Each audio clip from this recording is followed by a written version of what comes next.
special edition of Monday Football, this being part 2, and the location today is, or are the warm waters of the Indian Ocean, and this is where we've been, of course, for this show. Balandong, lots and lots of feedback that we are getting.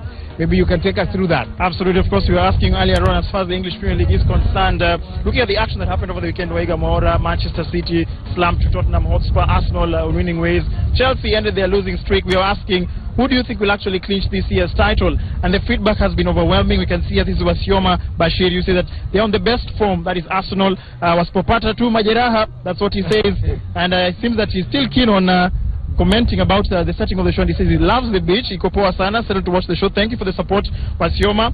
This is also Friendly Fire. You say Manchester City will clinch the 2016-2017 EPL, and then Willie Kipsoni, of course, is loading the home side here that are hosting us this afternoon. That is Bandari FC. And then we have another gentleman here who is responding and saying that he believes that Spurs and City are the favourites, but Arsenal can do it this year. But it's interesting, Wahiga Maura, that about an hour ago, once the show started, I was standing right here and there was no water. This is where you actually started the show. I was standing right here, and you can see here that the tide is now starting to pick up. It was earlier low, so it seems that in the next few minutes it's going to be high. But Michael King is on the other end, Waiga, I believe. He has actually met a Manchester United fan just walking randomly along the beach wearing an Anthony Martial shirt, and he wants to just chit-chat a bit about the team that has great potential but somehow doesn't quite seem to get it. Mike Okinyi, over to you. Thank you, Waiga Maura. Well, I'm here with, like Waiga said, this is Tony, a Manchester United fan. First of all, Tony, thank you for talking to us. What brings you to Mombasa? I was actually here for a friend's wedding, but I decided to extend my stay for a few extra days just to support local tourism. Yeah. What do you do in Nairobi? I'm an IT expert. Yeah, but sole proprietor, of course. Yeah. Okay. Yeah. Now, we talk EPL. Proudly Manchester United, even when results are not so well. What do you feel about Man U right now? Well, at the moment, we're still trying to gel as a team, given the new signings. But as far as I'm concerned, I'm pleased with the strike force. The only issue that we have at the moment is one of our centre-backs. I think for Chris Smalling, he needs a bit of time to connect with Bailey.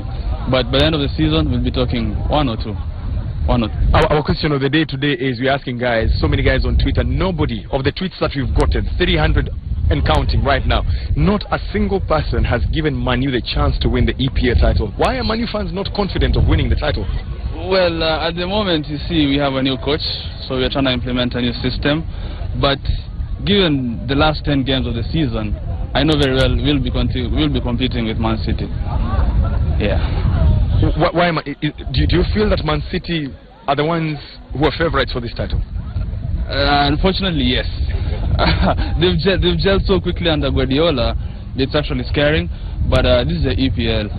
At the end of the day, you cannot be too sure who'll take it until the deadline day. I watched them against Tottenham yesterday, and Victor Wanyama being the man of the match, I mean, he totally bossed that midfield. That midfield that has no space for Yaya Toure. Actually, when Victor Mugubi rules that midfield to be given man of the match. But yesterday, I did not see title credentials for them. What do you think went wrong for them, Jana? Well, as of yesterday, you know, at the end of the day, it's English football. Very unpredictable. There are teams like, we thought Manchester would win against Stoke, comfortable win. But we were disappointed, took as a draw. Yesterday, Spurs were going in as the underdogs, and sometimes underdogs actually take it. Yeah. Let's switch to local a little bit. Do you watch local football? I'm not really a big fan. I think because of management. It's such a sad thing. I'm a true football fan, but it's such a sad thing that in Kenya, our management in football has made most of the fans not even get in touch with the teams. Yeah. It's good that you're honest about it, because most of the time, this is the same question I hear. I am a big Man U fan. I'll proudly wear Manchester United, but I will not wear Gor Mahia, AFC Leopards, Bandari, and so on and so forth because of the mismanagement. As a fan, you're somebody you're a sole proprietor of your own IT company. It means you can go to any game that you want comfortably and watch it. What should the Football Kenya Federation do? Especially, I know they're watching Nick Mwendo and his team. What should they do to attract you as a big football fan to come back to the stadium and watch our local games? Well, for me, it's all about accountability. If I pay, let's say, that 300 or 500 for the ticket, when I go to the stadium, I expect there to be complete security. I expect there people to actually behave. But see, that's not the case in Kenya. It's so unfortunate. I want to go there, but I don't feel safe at all. So I think if people manage the teams properly and give them the correct, or rather the a good salary, then it's actually to be more entertaining for us. But most guys are underpaid, so they don't do it for their money, but they're doing it for. But if they were motivated with good pays, I think it would be a very good idea. Yeah. Finally, as a football fan and as a proprietor of an IT company, if I am to approach you and say, Tony, please support this local team for me. City Stars are going down, they don't have financials and all that stuff. What are the checkmates that you'll put, other than sound financial management? Because they'll tell you we've got a team to manage our finances. You are looking at growing your business. What are the checkmates that you'll say, I get involved with this project because of ABCD, and for me to support your team, you guys must put 1, 2, 3 in order? Well, personally, number one, I'd have very proper players. In terms of attitude, I'd get them psychological coaches. Not just that, we need physical coaches, we need mental coaches. So I mean, for the team, it's just not about the football pitch, but outside the pitch as well. How do they communicate inside the changing room? And pretty much having coaches to advise them in different aspects of the game. Yeah. Thank you very much, Tony, for speaking to us. I'll let you enjoy your time. Thank you very much. Enjoy, Mombasa. Well, that is Tony. He's a random football fan. He's a Manchester United fan. If you look at the back of his shirt, it's written Anthony Martial, the guy who scored for Manchester United yesterday, and they thought they actually have won their match, but they didn't win it. They drew 1-1 against Stoke City. Monday Football, hashtag Monday Football. Keep talking to us. We are coming to you live from Sarova White Sands Beach Resort and Spa. We are with Bandari FC, and we'll be finding out more about Bandari FC. But right now, over to you, Banandong. He's right next to me. Thank you, Michael King. Indeed, I'm sure that Manchester United fan is certain that his side can actually clinch this year's title despite the mixed fortunes that the Red Devils have experienced during the season. But I'm sure that he was hoping perhaps that as far as this match that is concerned, and I'm talking about Arsenal against Burnley, you would have hoped that Burnley would have beaten Arsenal. But nonetheless, that game ended in favour of the Gunners, and that goal was very controversial. Was there a handball or not? Sanchez, and bundled in by Koscielny. Right on cue, right on time. Arsenal get the win, no doubt about that now.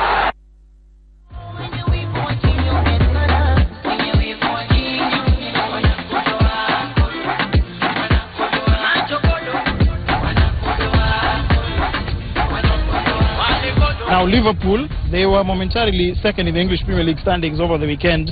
Of course, this is after their 2-1 victory over stubborn Swansea, but of course things changed immediately after as the next fixtures took place. Here are the highlights of that victory by the Reds. Sigurdsson. Header back in towards Van der Horn. Leroy Fair was in there coaching. It's one of his least spectacular efforts. Back in, Firmino!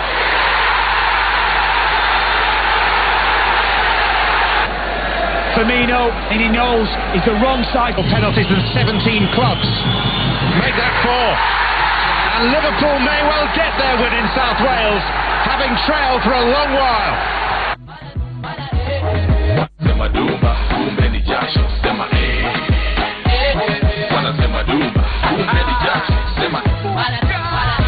So that was a look at Liverpool. Now another game that took place over the weekend, and that was Chelsea.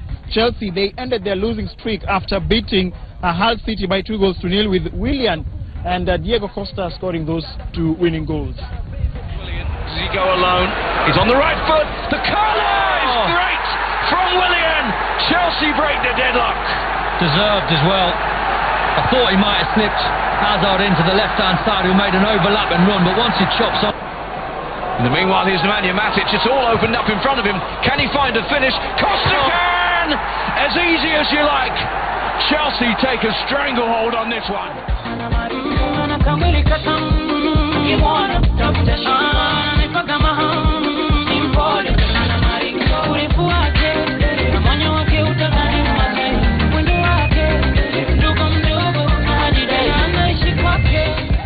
But we will continue interaction with us as far as our question is concerned, and we are asking which team do you feel can actually clinch this year's Premier League title? A lot of feedback here. Of course, most people thinking that it is Manchester United that can triumph. Some think that it's Manchester City that can clinch this year's title. Others are saying Arsenal will actually clinch it, but Of course, the jury will be out when the season concludes. Now, remember, this afternoon we are at Mombasa at the Sarova White Sands, and we are interacting with Bandari FC. We talked to the technical bench. Let's listen into what the captain has to say as far as the team is concerned. Remember, they're 11th in the KPL standings. Waiga, what does the captain have to say as far as the rest of the season is concerned?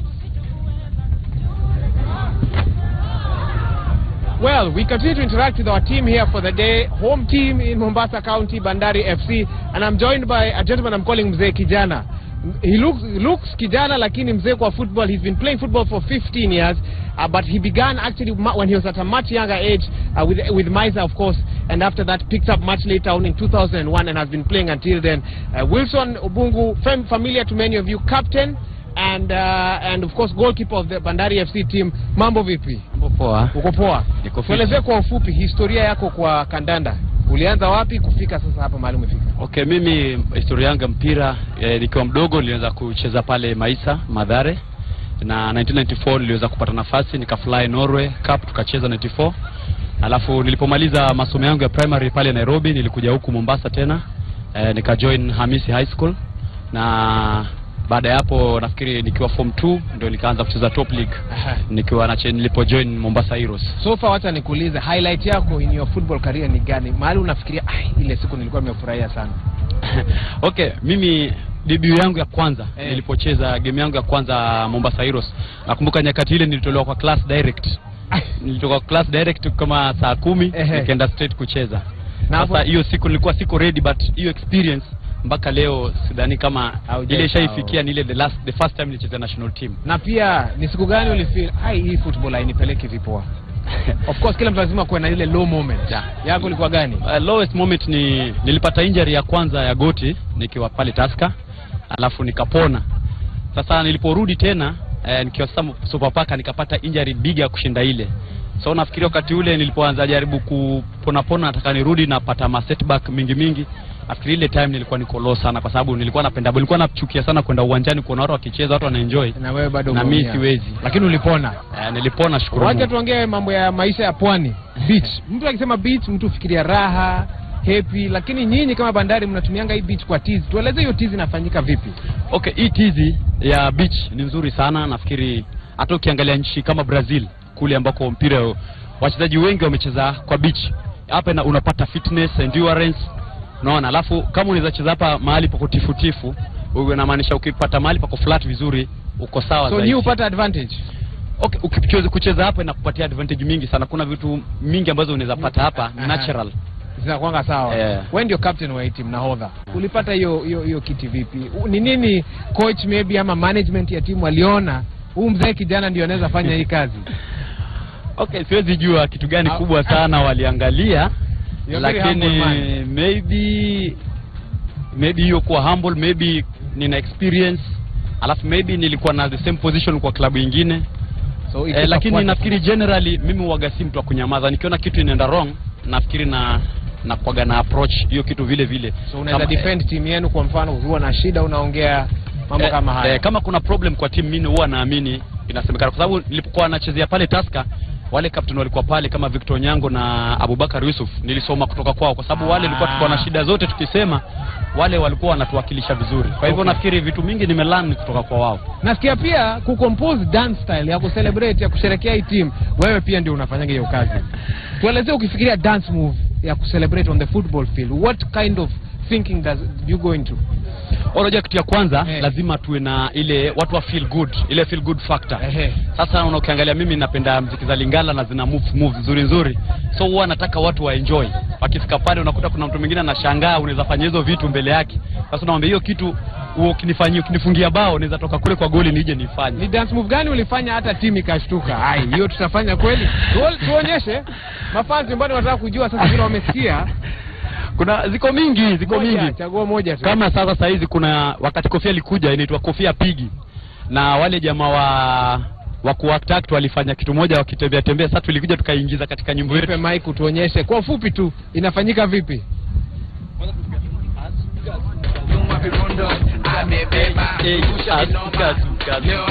Ayo lala Itoramba subugali ananipenda Itoramba na subugali ananipenda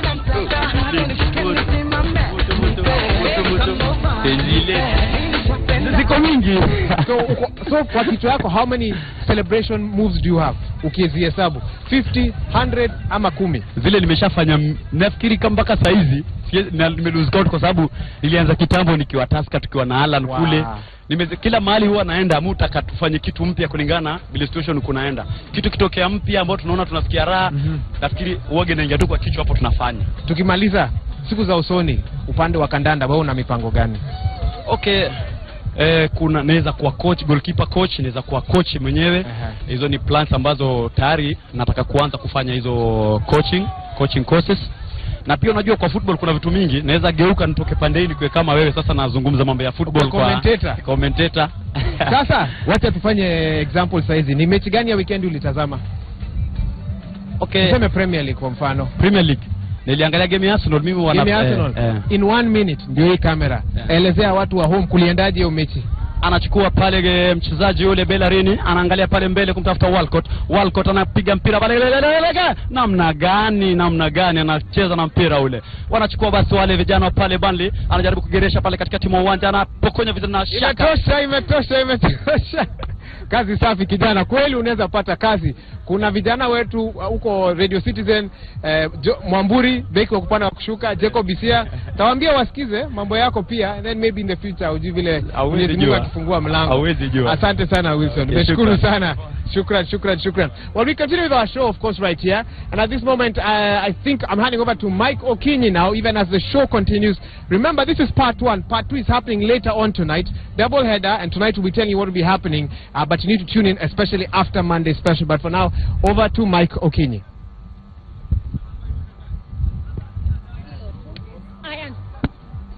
Dada kwanza.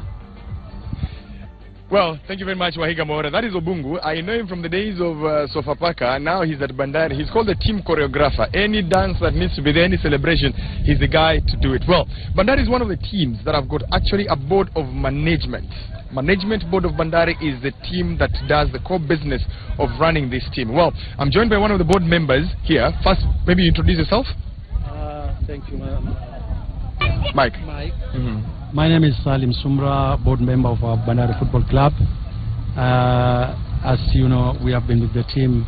Now this is my 4th year, and as you see, the team is still under our management is doing what you have seen. We are trying our level best to see the team progress. As last season, what we have done over this season, we are trying our level best to see the board is trying to put down what the team needs, and also on other way that the budget for the team also traveling up and down, facilities, coverage of medical health coverage. We are doing all this because of this team to perform, and mine is to say that the team is performing. To lose, to me, I know the loser should be there between 2 teams. The loser should be there, but the team is doing well. Well, take me through the challenges that you have as a board, because running a football club, especially in Kenya, where you cannot say that you depend on a lot of sponsorship or get collections to run the team.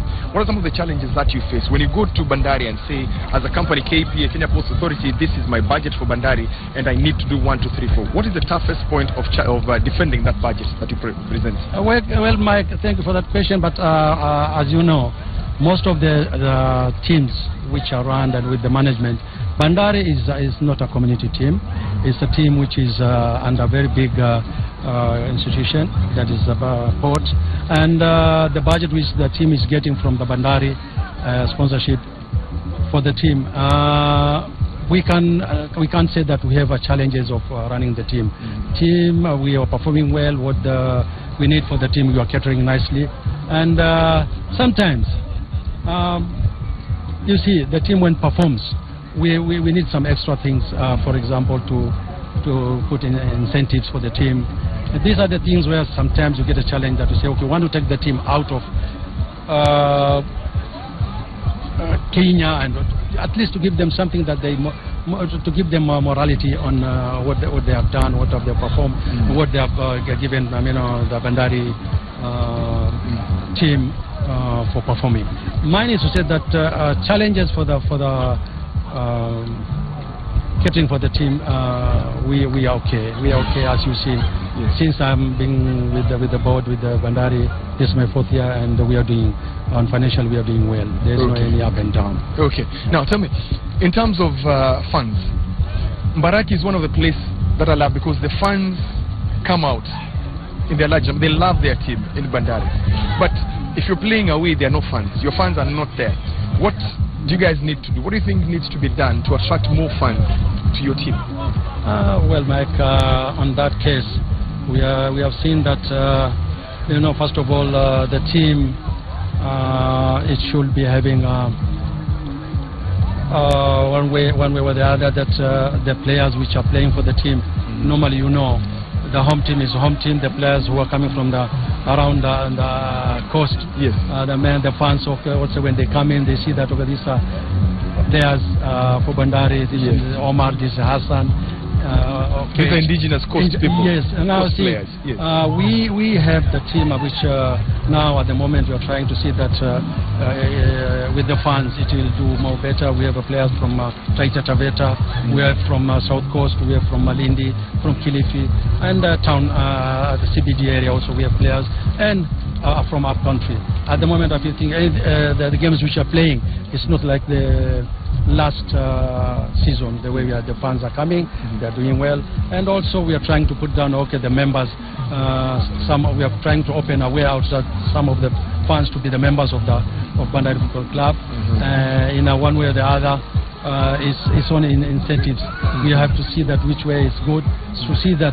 Another thing also, don't forget, Mike, nowadays people to travel, come down to see the match, it's your pocket. Also it costs them, and as per the economy, to come from Malindi and come and watch the game here, you need around 1,000 shilling. Sure. Up and down. So also that is one of the factor. But on top of it, I have seen now the last 2-3 games we are getting fans, and I hope that they'll do better while the team is also doing it. Final question to me will be, I would ask you to give them a word of encouragement. What would you like to tell this team? Because many people feel that they won the Go TV last season, they've been knocked out, they are not in a position to win the league this season. So what would you tell them as the people who run the team? Well, Mike, as I told you previously, that when the two teams are in the pitch, one should win. The actual way that the team is doing well, as you see the last game which we played with for the Go TV, yes, against Kariobangi Sharks. Against Kariobangi, we were doing very well. Even we have seen that that game was to win. But as you know, the luck always it is one side. The team is very good. The coach is very good. What he's doing with the team is performing. And even the players which are with the team, they are good, Mike. It's only that they need a little bit to be sharpened. And as other thing is that we want to put down the team also to have a very next season. We want to put them at least on this arrangements of going out of Kenya to have some what we call this build-up matches. Yes. Like as you have seen that Gore. Last time they went to Sudan, and this even FC, I don't know whether they went, and they are performing. That's also they are performing. They are the one league leaders. That is also one of the factors that we are trying to plan out and see that the team gets a chance of pre-season arrangement to be out of this, and that will build I think the team. Other thing was that the players which are now playing, you have seen some of our players are from the youth team. We have upgraded them, and they're doing very well. And also the coming season, we want to do the same thing. We have a very youthful team. We have a player here, 16 years. I think you see the 16. He's still in school, I believe. Yes, that's what I'm saying. And he's doing very well. And I think there was just a tournament of Unga tournament. He was the best player of the tournament. That's what I'm saying. We are good. The team is doing well. The board is trying its level best to see that what they need. We are trying to perform and to give them what they need. Okay. Challenges for the team, I think, till now we don't have any challenges. Challenges only that they are in the pitch, they do what they are supposed to do, and to win. And we are remaining with the 4 games. The 4 games, I'm sure Mike, we will do. Okay. I have confidence with the team. Wish you all the best and better luck next time. Thank you very much, Mike. You should be up there challenging for the title. Thank again. you very much. Well, Good day. we've been speaking to Bandari, the management and the players. Well, as we wrap up the show, Banandong has got a surprise for us. I don't know what you have for us, Bernard, wherever you are.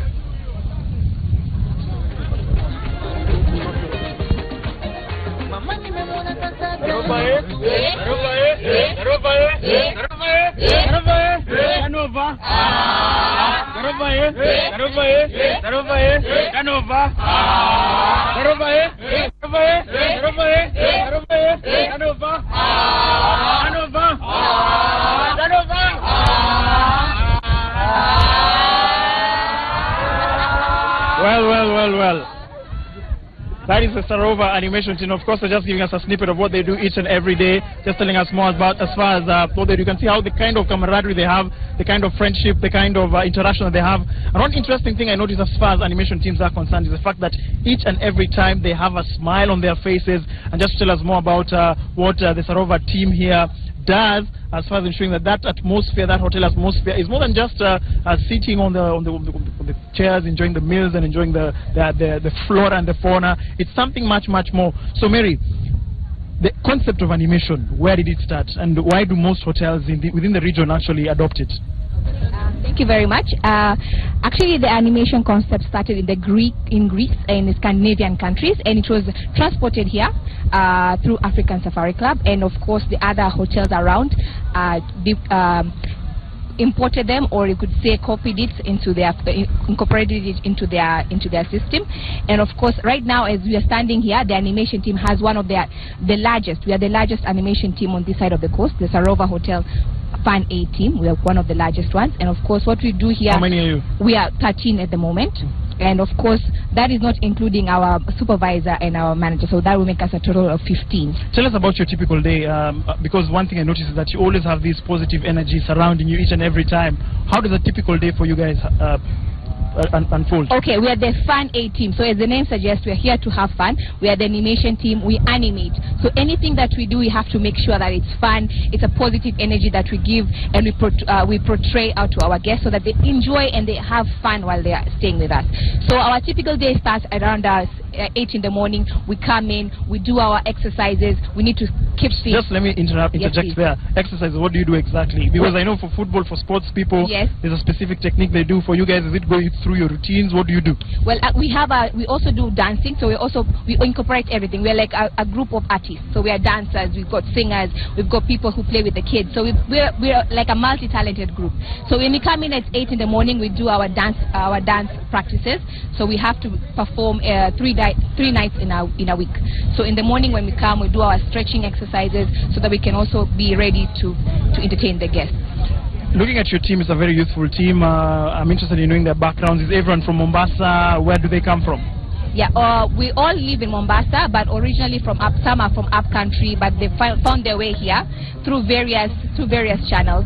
Some were coming to look for something better, greener pastures, and we all found ourselves here because we are always looking for the best. As Sarova Hotels, we're always looking for the best, and that is what we have here. The team that we managed to get is one of the best.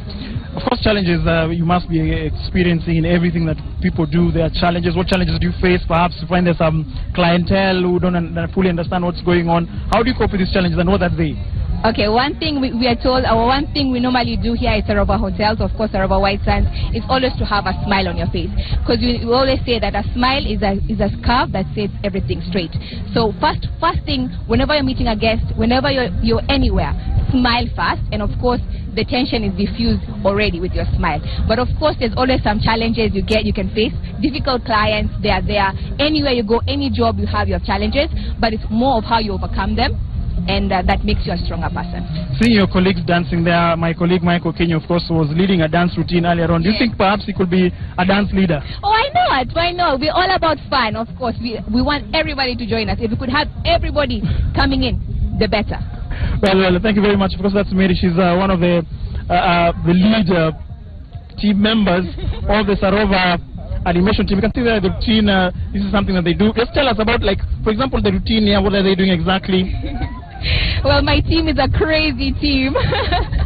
I'm sure they're just trying to be wacky and crazy on TV because, you know, it's an amazing experience for us. It's a wonderful day, so we're just having fun with it. Okay, thank you very much, Mary. And indeed, thank you very much to the animation team of the Sarova White Suns, and just giving us a snippet of what it's all about. They tell us that a smile is a curve turned the right way up, if you'd say it. I believe that's how she said. But ultimately, of course, it's important for them to ensure that that positivity, that positive energy continues. Remember, this afternoon we told you we are at the Sarova White Suns here in Mombasa. It's the Coast edition of Monday Football. We asked you earlier on, as far as the English Premier League is concerned, we'd asked you whether you think, which team do you think rather will actually clinch this year's title. Remember, last season Leicester were the surprise package. This season Manchester City were on form. They were unbeaten for a while. But over the weekend, Spurs pulled a fast one. Do you think Spurs can win it? Do you think Manchester City can win it? Even Manchester United perhaps could win it. They played over the weekend as well against Stoke City. They choked, unfortunately, but they still managed to draw a point. The game ended 1-1 between the two English Premier League sides. Another team, of course, you need to watch out for is Chelsea, perhaps. They ended their unbeaten run over the weekend, and they are finding their rhythm slowly by slowly. So which of these teams that I've mentioned do you think, or perhaps is an outsider, would there be a dark horse this season as far as the English Premier League is concerned? I can tell you for a fact that the tide is high. Earlier on we were standing at a particular spot, and I can tell you I'm trying to find where Mike Okinyi is and Waiga Maura, because I'm certain that they're somewhere around here just enjoying themselves, bronzing, savoring the atmosphere, savoring the kind of setting that we have, the kind of scenery. And I'll just try and read some of your feedback here as far as that question you were asking earlier on. And we can see here, this is Robert, and he says that he believes that Chelsea can actually clinch this year's title. He believes Chelsea can clinch this year's title. Remember the last time that Chelsea won, of course, the man in charge was Jose Mourinho. Let's see who else thinks otherwise. A lot of feedback here. This is Maxwell. Maxwell says that he believes that City will actually clinch this year's title. A lot of feedback coming in. Seems that a lot of the fans here are Arsenal fans. I don't know why, but nonetheless, they believe that the Gunners can actually clinch this year's title. It's been a while since they clinched it, more than a decade, 2004. Remember the class of the Invincibles when they clinched it, when they went unbeaten during that year's season. This is Mido Kabumi. Says that he also believes that Manchester City can actually clinch this year's title. We're asking you, who do you think will triumph? And I'm trying to find out where Mike Okinyi and Waiga Maura are. I believe perhaps they have gone to take a dip. And there we are. I found Waiga Maura standing at one end of the beach, of the beach here, rather, not the beach. Just to tell us more on what is on his end, Waiga.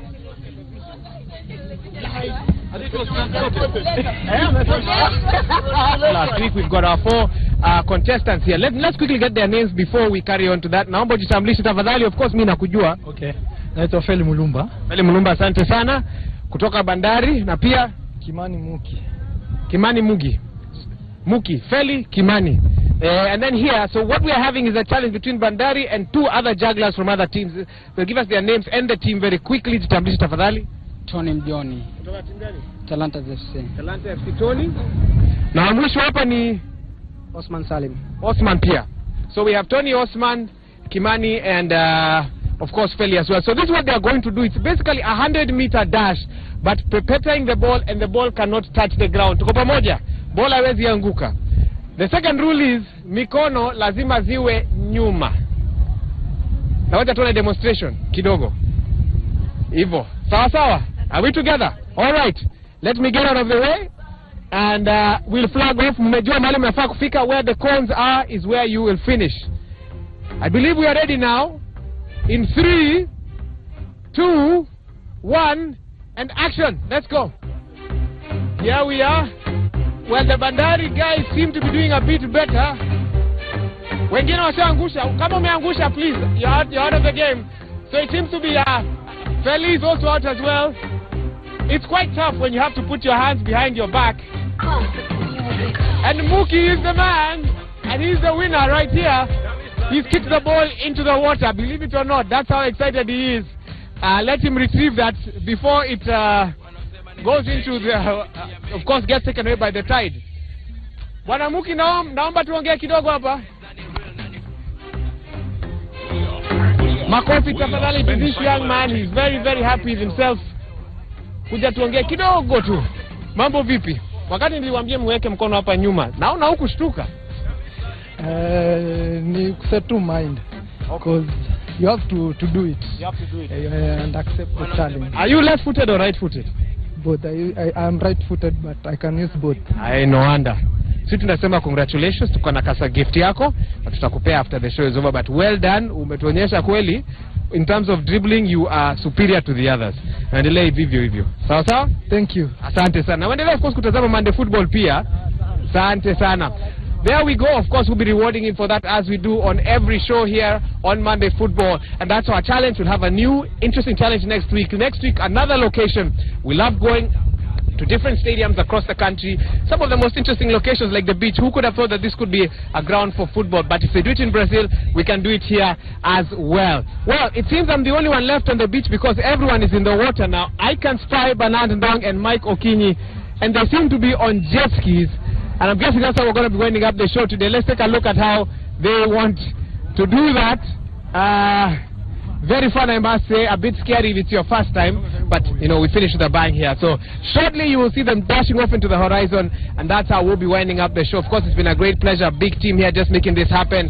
And thanks, of course, to Bandari FC as well. And everyone who's been tweeting us, talking to us on 22422. Let's keep the interaction going on social media. And tell a friend, tonight, after Monday's special, we have another show, a different location. We're with Speedag FC. We're telling you they're the hottest women's team in Mombasa. They've about 80% of the Harambee Starlets is girls from this particular team as well. We'll be finding out what makes them tick and so much more when we come back. But for now, the team says goodbye and they do it in style. Let's take a look at that. That was Monday Football coming to you live from Bandari. We are with Bandari FC. Right now, you cannot be in Mombasa and you do not do what you call the jet skis. We want to race with Bernard Ndong. We want to see who is the master of the jet skis. From Mombasa, we say it's bye-bye and we'll see you in the evening. Surprise show coming up for you. Don't miss it. See you then. Kaende basi.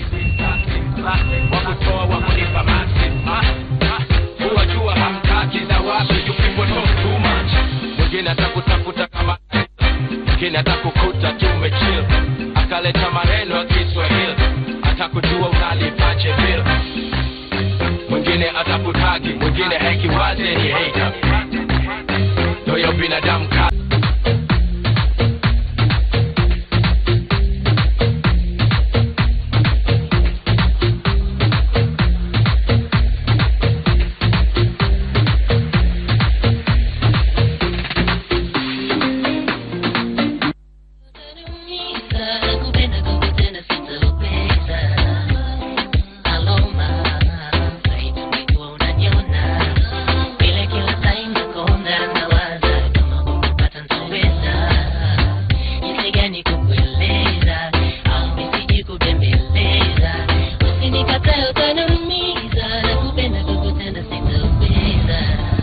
Well, I'd like to welcome you all to Monday Football. Of course, today being a special edition, we are live in Mombasa County. We are on the beach just outside the White Sands Hotel. We've been talking about this on social media the whole weekend, and finally the time has come. What can you expect here today? We will be profiling Bandari FC, one of the biggest teams arguably out of Mombasa, and they are here with us today on this particular show. And Michael King will introduce them further. And of course, this is the first of a double header, because tonight, after the 9 p.m. news, Monday special, we'll be live at a different location and we'll be talking to Speedag FC, the hottest women's team out of Mombasa County. They've got at least 9 of their players in the Harambee Starlets, the national women's football team, and we'll be finding out what makes them tick as well. But for now, sit back and relax, enjoy the show, because we're live from Mombasa.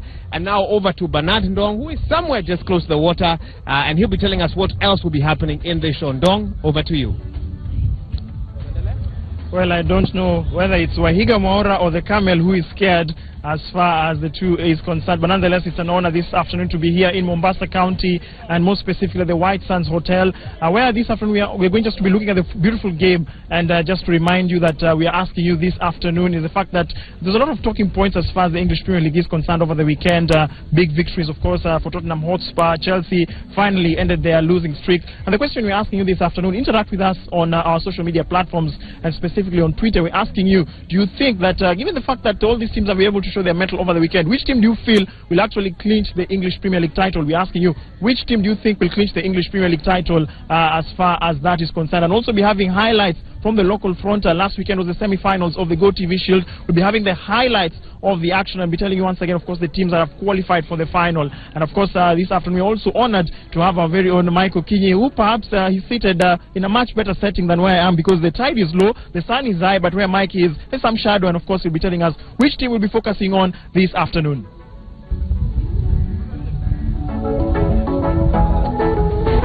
Well, thank you very much, Bernard Ndong. We're coming to you live from Sarova White Sands Beach Resort and Spa. This is where we're bringing you Monday Football Live. It's a different show. We are looking at football at the coast, and Bandari is our focus for this time. And remember, Bandari are the representatives of Kenya at the CAF Confederations Cup. They didn't fare so well. They're not doing so well in the league. We'll be able to know what is the problem or where the challenges are. So many players came in at the beginning of the season. Some of them have gone back to their mother clubs. Some of them are on loan. Some of them were bought, but they've been sold back to the other clubs. They call them clubs Zabara. What do they mean when they say wametoka bara na sisi ni wale wa pwani? Well, talk to us. Hashtag Monday Football. Remember, we're asking you on the EPL, the English Premier League, we're asking you, who do you think is the favorite for the title this season? We thought Manchester City is the real deal after how they started the season, but they came up against Tottenham Hotspur yesterday. They were hit for 2 of the best. Well, teams doing very well. We've got Tottenham Hotspur, we've got Arsenal, we've got Liverpool. Who do you think is your favorite for the EPL title this year? Well, to get the show on the road, let's take a look at the highlights of the matches that were played over the weekend with Waigamora. Over to you, Hicks.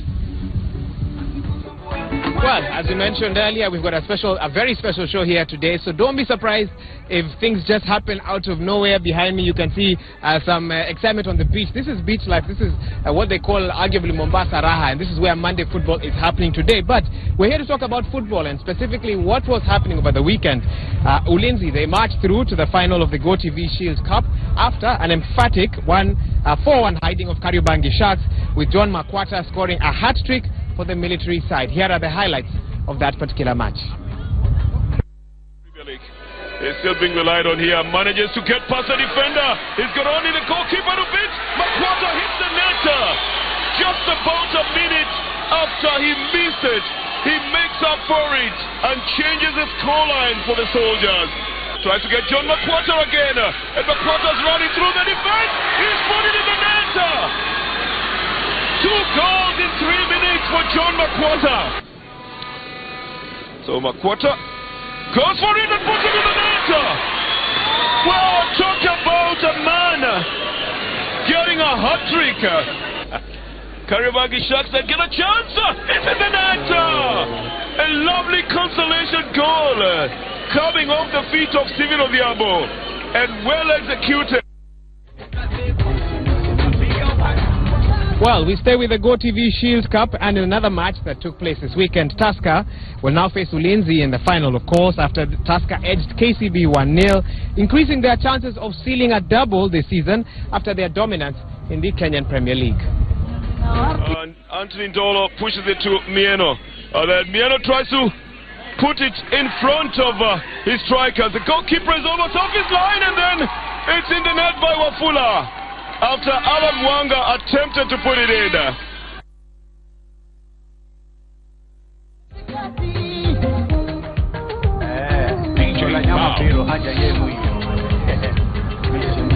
Well, my dancing skills are not the best, probably compared to Michael Kinyi, but I'll leave the experts behind me to continue doing that, even as Bernard Ndong tells us what else was happening this weekend in regards to Kenyan football. Ndong, over to you.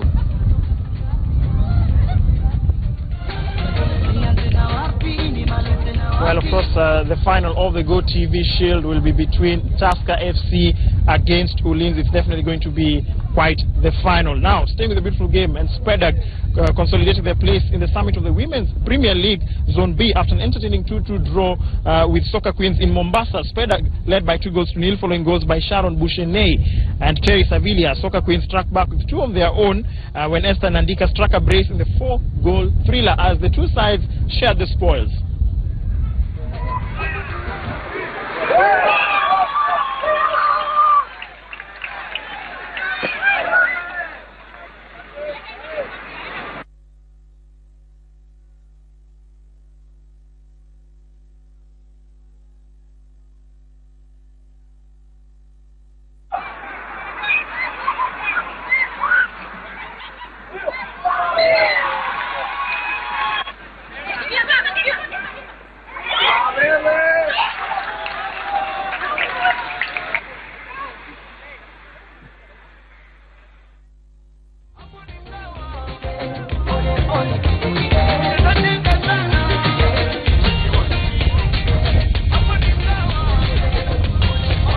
Staying with football, and this time round we cross over to Tanzania, where there was a big derby that was happening there. You do know that in Kenya we have the derby, the Shemeji derby between Gor Mahia FC and FC Leopards. Well, across the border in Tanzania there's also the Dar es Salaam derby, and that's between Yanga and Simba. Now those two teams have been banned, unfortunately, by the Minister of Sports because of the drama that happened over the weekend. The two sides were facing off in a league match at the National Stadium in Dar es Salaam, and the Ministry of Sports said that the chaos that took place, remember, this is a match that ended 1-1, and at one point it was halted because of chaos, because some of the fans protested one of the goals that was scored, and ultimately it turned into chaos as some of the rowdy supporters broke chairs to express their angst as the match ended 1-1. Subsequently, the Ministry of Sports has said that these two sides will be banned indefinitely from using the National Stadium in Dar es Salaam.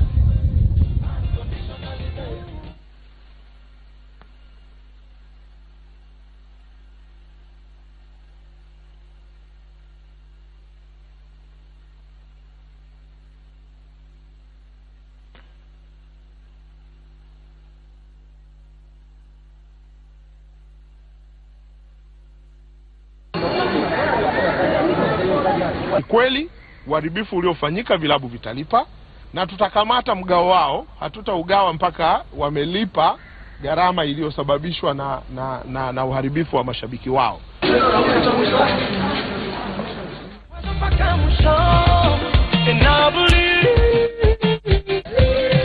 Well, like we said before, we are here with Bandari FC at the White Sands Beach Resort and Spa. We're talking about Mombasa football at the coast. Bandari has been there for a long time in the top tier of the Kenyan Premier League, but things have not been so rosy for them of late, especially after taking part in the CAF Confederations Cup. It was a good thing that they won the Go TV Shield last season, and they're in their second coach now. I'm joined by Coach Ken Odhiambo, who's the acting coach for Bandari FC. Coach, it's been a tough season, let's admit. Where have the challenges come? Why has it been such a tough season for Bandari? Okay, one thing, when we started, we had high hopes, because we knew last season we were the Go TV champions, we won the Super Cup. So this season we expected even better results. But God had his own way, he had his own plan, and things did not go the way we expected. First of all, let me say, as in we brought in some new players, experienced players, big names, and to be honest enough, they didn't perform to expectations, and come mid-season we had to do some changes, and it is normal in football. It's happening everywhere. And then the other thing, to make matters worse, you know, when we took part in the Confederation Cup, we had lots of expectation. We wanted to go far, but that was now the turning point. Things went down.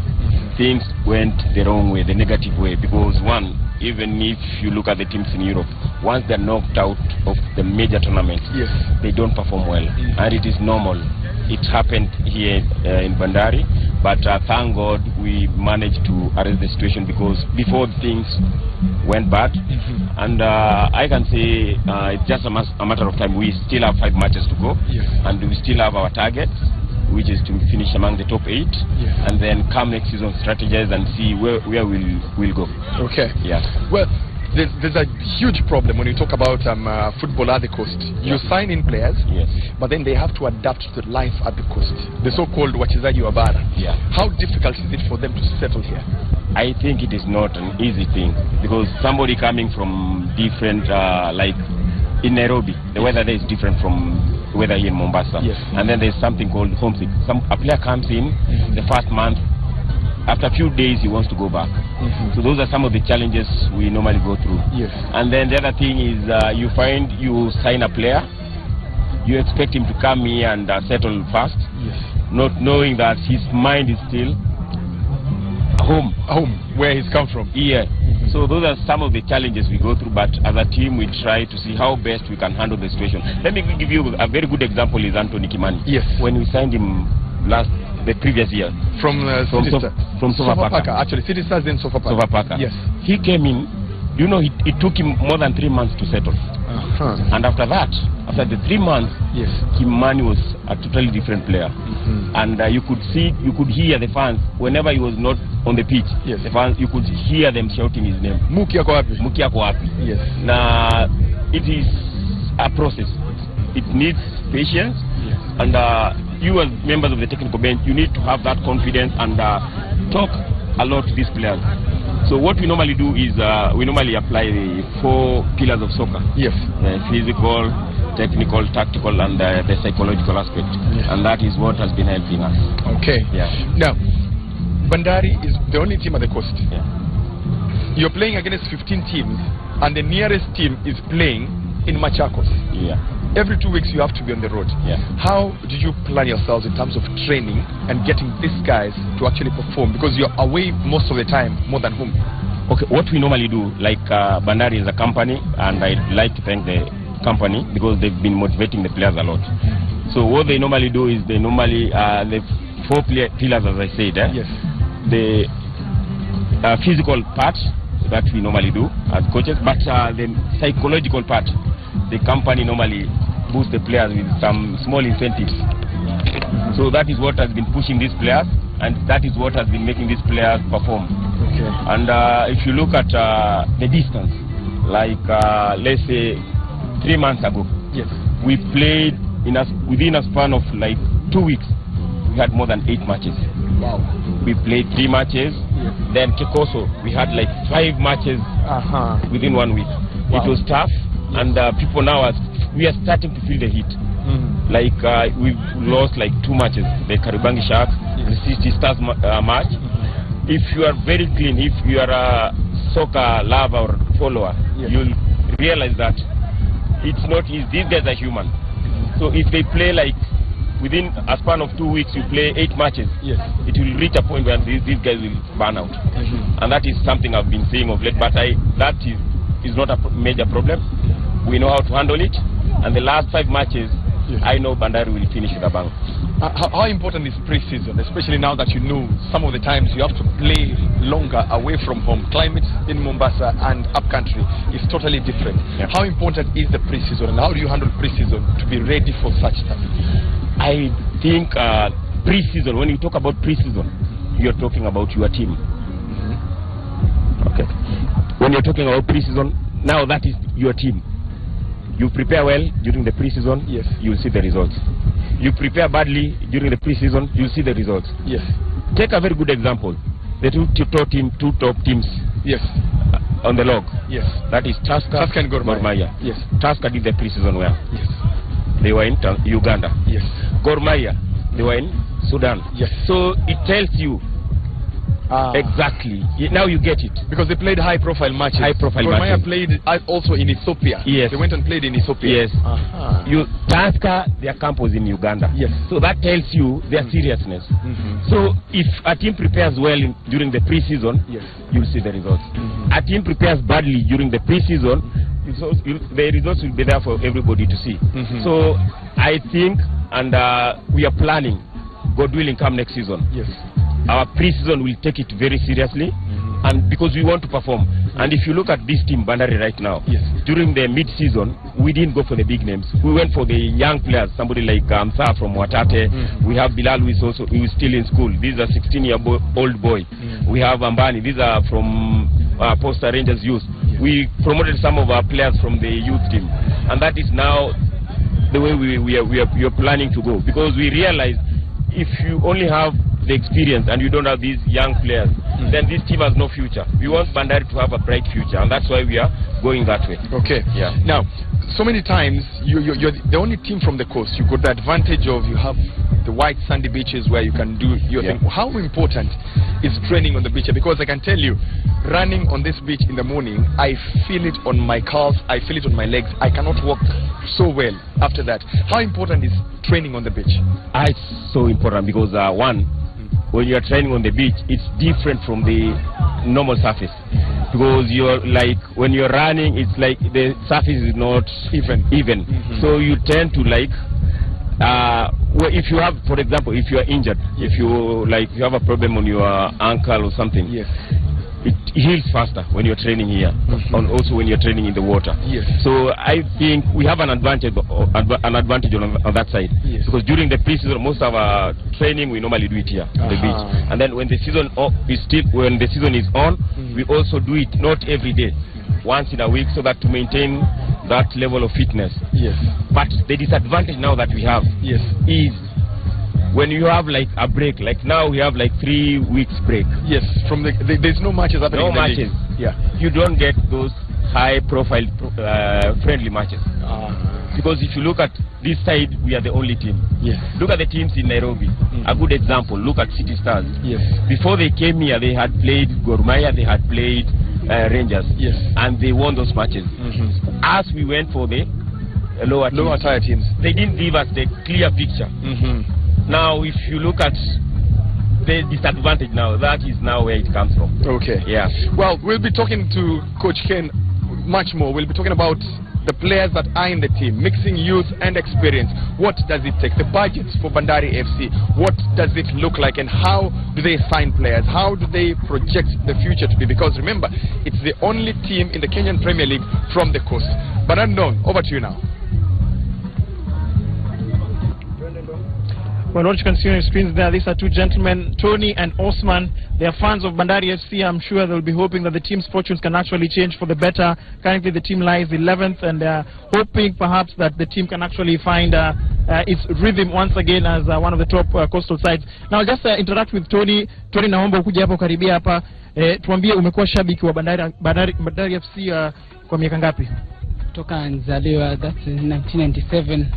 Hapo paka nilipoanza kuingia uwanjani sasa back in 2002, nikiwa mdogo kabisa hapo naweza kushabikia Bandari hapo. Tumesikia kocha akisema kwamba msimu huu wamekuwa na shida kidogo, lakini wanaazimia kwamba wataweza kupata rhythm yao. Unafikiria wewe kama shabiki Bandari wanafaa kufanya nini ndio waweze kupata ile rhythm yao? Kiupande wangu mimi naonelea Bandari yani wajikaze sana. Wako sawa kimpira kabisa, lakini katika ground na wasisitiza wajikaze sana. Endelee na motisha wao, watafika pale juu.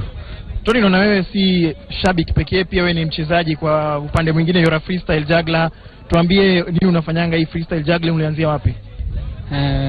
Mimi hii freestyle juggling nilianzia wakati nikiwa mdogo back in 2005. Hapo wakati ndugu zangu wakinipeleka uwanjani kwa mdogo. Then back hapo ulikuwa zile boli za Wembley zile ndio tulikuwa tunatumia wakati hizo. So hizo ndio nilianzia hapo kujuggle freestyle mpaka sasa hivi naendelea.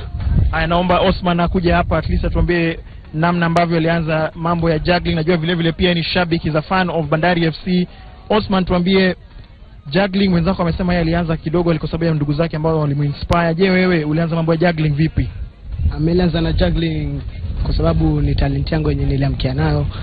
So nikiwa young I started play football.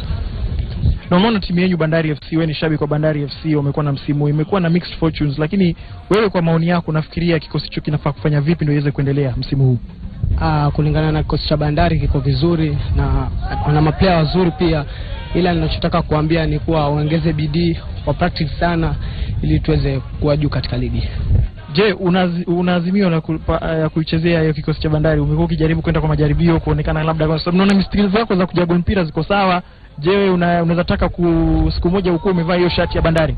Yeah, if I could get an opportunity I will join them, but it's just bado I think time wangu bado haijafika, but ikifika I just join them. Aside from juggling, ukicheza mchezo wa mpira unakuwa kucheza position gani? Unaweza taka kucheza kama position gani in case ukitaka kujoin Bandari? As a footballer, for my namba yangu yenye nafanya kucheza ni offensive 7, 11. I can play both them. Yeah.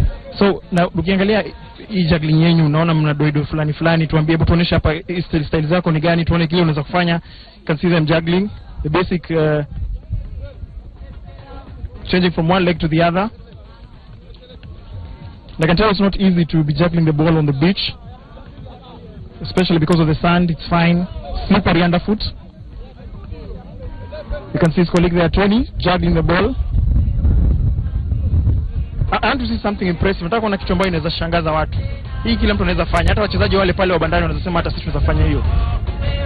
This is Tony and Osman, two fans of Bandari FC but also jugglers in their free time.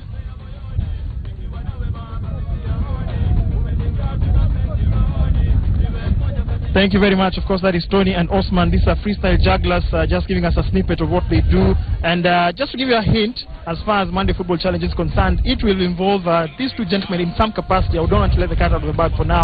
But Waiga Mora finally, I believe he's in Terra Firma after leaving the Camel. I'm sure he's on the other end of the beach here just to tell us more as far as what else we have this afternoon. The Monday Football on location here in Mombasa County. Well, I've now taken refuge at the DJ corner. This time round, we have DJ Fowles, Spin Cycle Entertainment. I'll be talking to him shortly, getting to find out what his take is on the kind of music he plays, what music works in this area, and of course, what team he supports both locally and internationally as well. And talking about internationally, let's take a look at what was happening in the English Premier League this weekend, where Manchester United dropped points against Stoke, as they were held to a frustrating 1-1 draw. Joe Allen capitalized on a blunder by the Reds keeper, David De Gea. Here are the highlights. Finally comes to Manchester United, and it's the substitutes who make an instant impact. That kind of position against Stoke was putting yourself in real jeopardy. That's good work by Johnson. Oh, and it's spilled, and Crouch is in there. Where's he going to drop? It's going to drop for Joe Allen, who has stunned Old Trafford.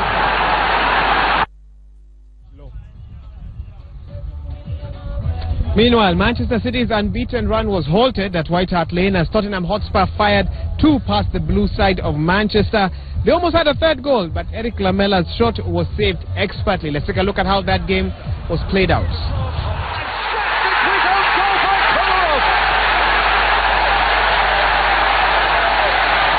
Son, Dele Alli, Sabaleta got a little piece of it. Son, Dele Alli, 2-0 Tottenham.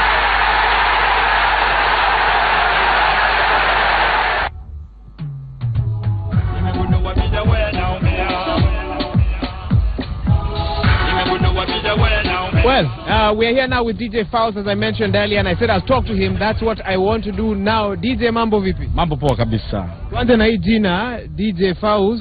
Nickname, real name vipi? DJ Fowles is my real name, by the way, but hata una... that's why nimetumia PHAZ. Nimetoa ile Kiswahili kidogo FAIZ nimetoa. Wacha nikuulize swali. Kwa nini madj wote ushika mic hivi? Maana yake tumezoea, unajua hii ni sanaa. Hata ulipo tu, hata hukuuliza hii ni sanaa. So hata wasanii ukiangalia, popote unapopiga show wanashika tu mic. Lazima washike mic hivi. Yeah. Ngoma. Which music is your specialty? I play any kind of genre depending on the crowd, by the way. The way I play, nacheza vyote kulingana na crowd. Kama leo nitapata hao na ngoma za kizungu nini, tutakwenda nao.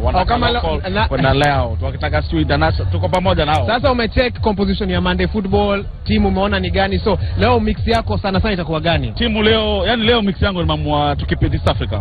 Okay. Sana nitakipa na local kwanza za coast. Ni represent pia maana tuko coast. Tuko coast kweli. Hakuna vile nipo hapa alafu play mambo ya nini hiyo inaja. Na vile unasema test pia unaona nje tuko kwa beach. Ka test kaoneka dakika tamu. Na kanatoka hivyo hivyo. Yeah. Vile unasema tuko coast, tuelezee kuhusu kandanda ya coast iko vipi? Kandanda ya coast si mbaya sana hivyo, but we need a lot of sponsors. Na pia maana tukiangalia ile kweli coast mambo yani football iko, but sponsorship si kama vile ukiangalia timu za Madare ama nini ya. Hapa opportunity financially ni shida. Ziko ndio, lakini financial kidogo. Wewe shabiki wa timu gani hapa coast? Bandari. Au sema hivyo kwa sababu wako hapa? Hamna, Bandari. Hata ifungue 10 bado ni Bandari. Sitaikimbia. Unafaa kuona Michael Kini akicheka hapa off camera. I don't know what he wants to say about that. Na huko nje, majuu. Spain, England. Mimi leo kweli England nitatazama tu, maana naogopa wale wabishwa kwa wengi sana. Lakini mimi ninapenda ni Barcelona. Unapenda Barcelona? Jana tumetandikwa 4-3, yani kidogo. Na ulikuwa shabiki wa Barcelona leo, juzi ama miaka yote? Hata sasa hivi unaona tu na mwili, lakini kitambo nilikuwa footballer. What made you like Barcelona? Vile unasema kitambo. Barcelona napenda kuanzia enzi za Romario. Kama unakumbuka play enzi za Romario. Yeah. Maana ilikuwa ni kineme yangu nikicheza mpira wakati huo. Lakini sasa kidogo maisha imezidi. Good. So sasa I think sasa tunaenda kwa break kidogo. Utatupeleka hapo na ngoma gani? Break bado tutapatia nyimbo moja tamu sana kutoka Coast inaitwa Sina ya Dazzler. Nyimbo nzuri sana. Na kijana anaitwa Dazzler. Huyo the next Diamond wetu. Okay. Nasikia pia tuko na team hapo. There is something nice happening here. So while the DJ finds his song, Michael Kini seems to have joined the animations team. He looks like he's having quite a good time, ladies and gentlemen. If Jackson can just, my cameraman, follow me just to see what is going on there. Let me hand over to Michael Kini now for that action.